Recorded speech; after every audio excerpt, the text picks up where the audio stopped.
वंदे पुरुषोत्तमम्। वंदे पुरुषोत्तमम्।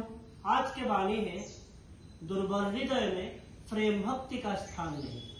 दूसरों की दुर्दशा देख, दूसरों की व्यथा देख, दूसरों की मृत्यु देख, अपनी दुर्दशा, व्यथा या मृत्यु की आशंका करके भग्न हो पड़ना, निराश होना या रोकर आकुल होना, ये सब दुर्बलताएं हैं। जो लोग शक्तिमान हैं, वो चाहे जो भी क्यों न करे, उनके नजर रहता है निराकरण की ओर। जैसे उन सभी अवस्थाओं में और कोई विध्वस्त ना हो, प्रेम के साथ उसके उपाय चिंता करना बुद्धदेव को जैसा हुआ था।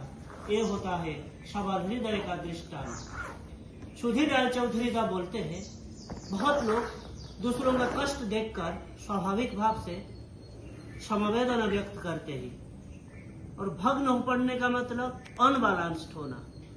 तो फिर दुख दैन्य में उसके अंदर निराकरण की संभावना भी रहता है। शिष्य बड़दा बोलते हैं, किसी का कष्ट देख के बहुत लोग ऐसे सोचते हैं कि मेरे बेटे का अगर ऐसा हो तो खैर तो खत्म। ये कह के रो रो के अपने पुत्र के दुख में उसको बढ़ा के बोलते हैं। मैं एक बार जब बच्चा था, मेरा हालत मरने जैसा हो गया था। वहां पावना में नदी था, फरात जैसा हो गया है, और बीच बीच में हरा हरा पानी। स्नान कर रहा हूँ छोटे काका के साथ, हठात वही अतल जल में आप ही गिर गया।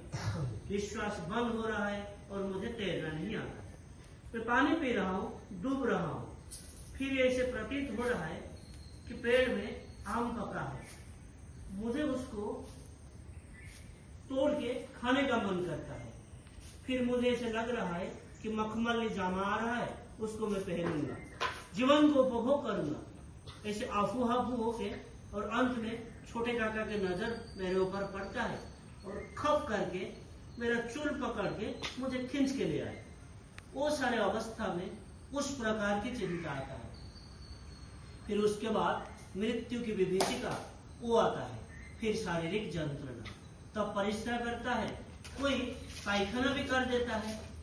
इससे ज्यादा भाग भय के आधार से। सुधीर राय चौधरी दा बोलते हैं, बस और ट्रेन के एक्सीडेंट में जो लोग भी मरते हैं, शिशु बड़दा बोलते हैं, वो सब गाइडिंग कॉम्प्लेक्स की वजह से होता है। विपद जो आ रहा है वो समझ नहीं पाता है, इसीलिए अपमृत्यु होता है। इसीलिए हमेशा हरदम नाम करना, ये प्रैक्टिस कर लेना होता है। नाम सारे सेल को कंट्रोल करता है।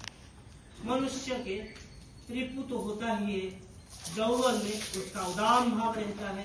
इसीलिए साधन भजन का उपयुक्त समय होता है यौवन। और नाम करने से काम का भाव, लोभ का भाव, ये बहुत आसानी से कंट्रोल कर सकते हैं। ये बहुत ही वास्तव की बात है।